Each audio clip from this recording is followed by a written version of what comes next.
Hi! Hello guys! For today's video, meron nga tayong pa-order na loot bag sa ating printing shop. For today's video nga guys, is gagawa tayo ng paper loot bag para sa first birthday celebration ng isang baby boy. Siyempre, sisimulan natin ito sa paggawa ng layout.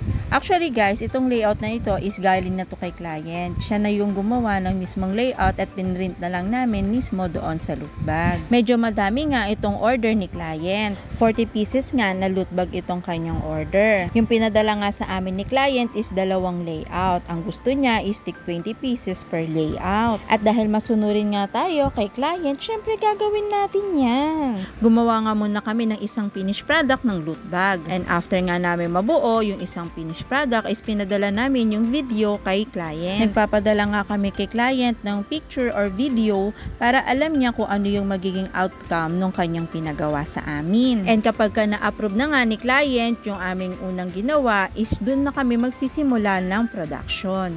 Ganun kasi kami guys, bago kami gumawa ng madamihan, kinukuha muna namin yung approval ni client. Kasi naman guys, kapag ka ginawa na natin or tinapos na natin yung lahat ng order ni client, tapos sa huli is hindi magugustuhan ni client yung outcome, naku, napakasakit naman talaga sa loob nun. Bukod nga sa napakasakit na hindi nagustuhan ni client yung ating gawa, syempre masasayangan din tayo ng mga materyales na ginamit natin doon. Kaya kami, nakaugalian na namin na bago kami gumawa ng madamihan, isinukuha muna namin yung approval ni client. Para sure lang talaga tayo na hindi tayo malulugi o masasayangan sa mga materyales. At syempre, hindi lang din naman yun yung purpose natin. Syempre, kailangan din natin makuha yung satisfaction ni client para babalik at babalik sila sa atin. O siya guys, balik na tayo dito sa ginagawa nating loot bag. Napakadami ko nang nasabi sa inyo.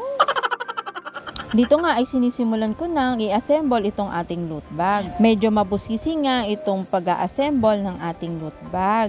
Pero caring-carry naman kasi madali lang naman siya kung tutuusin. Kasi yung layout nga na ginawa ko is meron na siyang guide kung saan mo dapat itupi itong ating loot bag. Sinadya ko talagang lagyan niya ng guide para mapadali yung pag-fold natin. At saka isa rin sa mga purpose kaya ako siya nilagyan ng guide is para maging pantay-pantay itong pag-fold nitong ating loot bag. Yung ginamit ko ngang pandikit dito is double-sided tape lang at saka yung glue stick. Para nga mapagdugtong ko yung magkabila ang dulo nitong ating layout, ginamitan ko yan ng Elmer's glue stick. Doon naman sa pinaka-base ng ating loot bag is nilagyan ko siya ng cardstock. Yung purpose nga nung cardstock na inilagay ko or idinikit ko dyan sa ating pinaka-base is para kapag may laman na itong ating loot bag is hindi siya tutumba. Yung ginamit ko ng pandikit dyan sa ating base is double-sided tape naman. Fast forward nga para mapabilis itong aking ginagawa is pinold ko muna lahat ng layout. After ko nga ma-fold lahat ng layout, ayan at sinimulan ko na din kaagad ang pagdidikit. At dahil medyo lumalalim na nga yung gabi, inabutan na nga ulit ako ng kinabukasan ng gabi. Kasi guys, gumagawa lang ako sa shop talaga after ko sa work. At saka weekend kapag walang pasok. Dito nga is tinulungan na nga ako ni daddy na mag-assemble nitong ating project. Nung ma-fold na nga namin lahat ng layout, isinimulan na din kaagad namin ni daddy na lagyan ito ng hawakan. At dahil teamwork nga kami ni daddy, ako yung nagbutas nitong ating loot bag at si daddy naman yung nagugupit ng pinakatali. And then, inassemble na rin namin yung tali doon sa pinaka-loot bag. And tadan! Ito na ang ating finished product. Tingnan nyo guys, yung loot bag na ginawa natin, talagang tumatayo siya kahit wala pa siyang laman.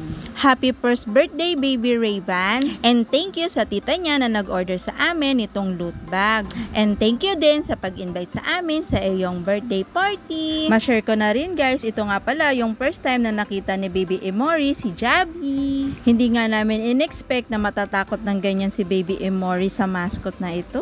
Kasi naman sa umpisa ay akala ko'y okay lang kasi nakipaglaro at nakipag-pick up pa siya. Pero buti na lang kahit na natatakot siya is hindi siya umiiyak. Sa mga gusto pong mag-order sa amin, PM nyo lang po kami sa page namin and pakipollow na rin po yung aming page. O siya guys, hanggang dito na lang. Thank you for watching. Bye!